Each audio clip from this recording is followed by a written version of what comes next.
मगर जो टक्कर लगाता है हिट एंड रन केसों में 10 साल की सजा का प्रावधान ये सरकार क्या कर रही है? नहीं कानून नहीं हटा दिया तो हम कुछ करेंगे नहीं भैया, गाड़ी घोड़ा छोड़ के अपने घर पे रहेंगे। इंडिया में ट्रक ड्राइवर्स अचानक हड़ताल पर चले गए हैं। पूरा सिस्टम हिल गया है। इसका सबसे बड़ा कारण है भारतीय न्याय संहिता 2023।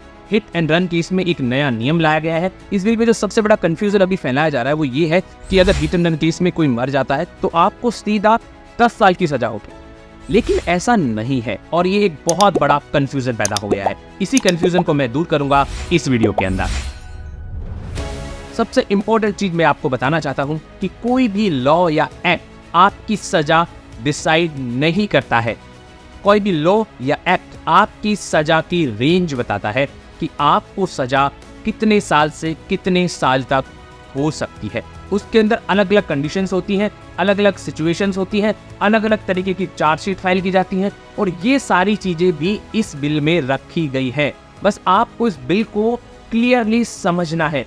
अगर आप ये वीडियो लास्ट तक देखेंगे तो ये बिल आपको समझ में आ जाएगा और आपका जो सारा कंफ्यूजन है वो दूर हो जाएगा। हिट एंड रन केस में अगर आपसे किसी की मौत हो जाती है तो आपको सीधा 10 साल की सजा नहीं है, यानी कि ये कोर्ट डिसाइड करेगा सिचुएशन देख के कि आपको कितने साल की सजा दी जाएगी। और जो सजा है वो 0 से 10 साल तक की है, यानी कि आपको 1 महीने की सजा भी हो सकती है, 6 महीने की सजा हो सकती है और 10 साल की सजा भी हो सकती है। ये सब चीजें हम आसान भाषा में समझते हैं इस वीडियो। मैंने इस वीडियो को 3 पार्ट में डिवाइड किया है। पहला पार्ट है कि भारतीय न्याय संहिता 2023 क्या है और ये किस बिल के रिप्लेस में लाया गया है।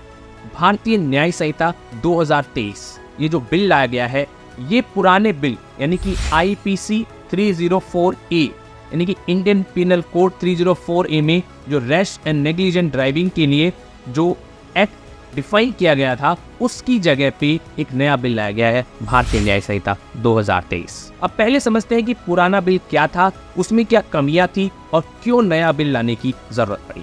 जो पुराना rash and negligent driving act 304A था वो बहुत ही पुराना यानी करीब 150 साल पुराना नियम था।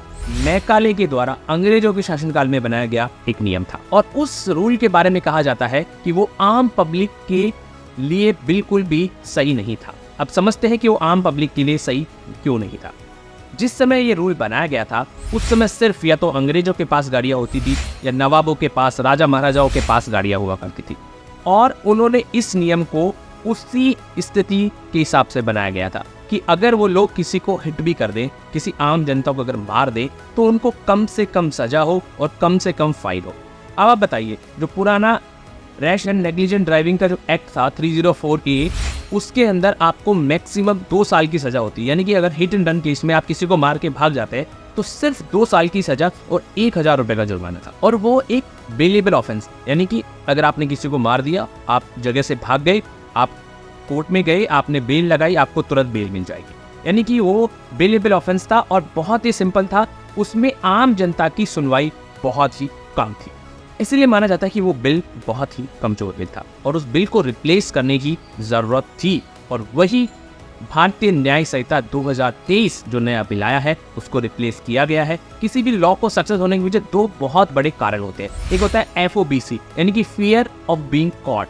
अगर आपको किसी भी क्राइम करने के बाद पकड़े जाने का डर है तो वो नियम, वो लॉ बहुत सही है। और दूसरा होता है FOBP यानी कि फियर ऑफ बीइंग पनिश्ड, यानी कि किसी भी जुर्म को करने के बाद, कोई भी एक्सीडेंट करने के बाद अगर एक्सीडेंट करने वाले को ये भय है कि मुझे पनिशमेंट मिलेगी तो वो लॉ के अंदर काम करता है। ये 2 जो पॉइंट है, ये जो पुराना बिल था IPC यानी कि इंडियन पिनल कोड 304A के अंदर मिसिंग थे, यानी कि इस तरह का कोई भी डर पुराने वाले नियम में नहीं था, जिसकी वजह से हिट एंड रन केस बहुत ज्यादा हो रहे थे।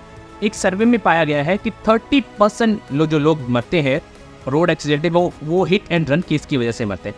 वह बताइए हर साल करीब 80,000 लोग हिट एंड रन केस का शिकार होते हैं और उनकी कोई सुनवाई नहीं होती है, यानी कि या तो ड्राइवर पकड़े नहीं जाते हैं और पकड़े जाते हैं तो वो बेल पे छूट जाते हैं।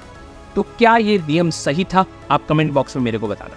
अब हम समझते हैं कि जो नया नियम लाया गया है भारतीय न्याय संहिता 2023, इसमें क्या प्रावधान किए गए हैं, किस तरह का ये नियम है और इससे क्या बेनिफिट होने वाले हैं। भारतीय न्याय संहिता 2023 जो नियम है उसको सेक्शन 104 के तहत डिफाइन किया गया है और इसको 2 पार्ट में डिफाइन किया गया है। इस नियम का जो फर्स्ट पार्ट है वो कहता है कि whoever caused the death of any person by doing any rash or negligent act not amounting to culpable homicide shall be punished with imprisonment of either description for term which may extend to 7 years shall also be liable to fine। इस bill का part 1 ये कहता है कि अगर आपका accident हो जाता है तो आपको बिल की प्राइमरी रिक्वायरमेंट पूरी करनी है, यानी कि जिसका एक्सीडेंट हुआ है, जिसको हेल्प की ज़रूरत है, आपको उसको हेल्प करनी है, उसको हॉस्पिटल पहुंचाना है, उसको दवाइयाँ लेने में हेल्प करनी है।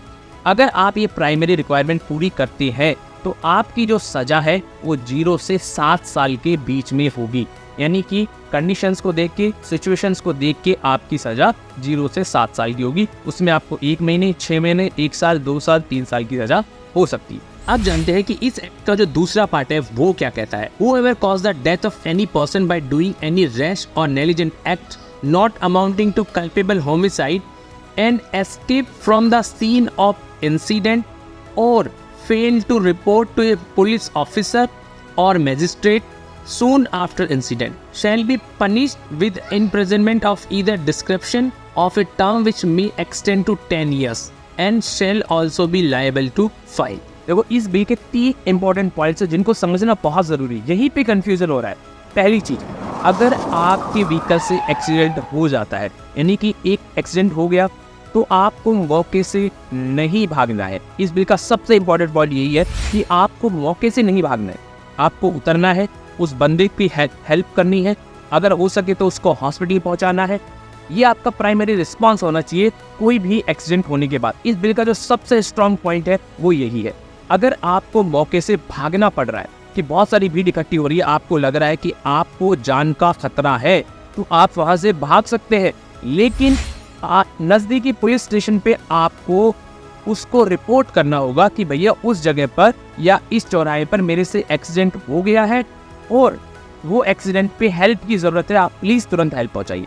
अगर आपके आसपास कोई पुलिस स्टेशन नहीं है तो आपको 112 नंबर पर, पुलिस हेल्पलाइन पर कहीं भी कॉल करके ये रिकॉर्ड करवाना है कि मैंने एक्सीडेंट तो कर दिया है लेकिन मैं भागा हूँ अपनी जान बचाने के लिए और अब मैं आपसे बोल रहा हूँ कि प्लीज़ वहाँ पर हेल्प पहुँचाए। ये जो 2 पॉइंट है ये बहुत इंपॉर्टेंट है। तीसरा पॉइंट है कि अगर आप एक्सीडेंट करके भाग जाते हैं, ना तो आप पुलिस को इन्फॉर्म करते, ना आप घटनास्थल पर रुककर उस बंदे की हेल्प करते। अगर आप इन दोनों पॉइंट्स को फॉलो नहीं करते हैं तो आपको मैक्सिमम सजा का प्रावधान है, फिर आपको 10 साल की सजा होने से कोई नहीं रोक सकता। अब पहले 2 पॉइंट्स पे आते हैं।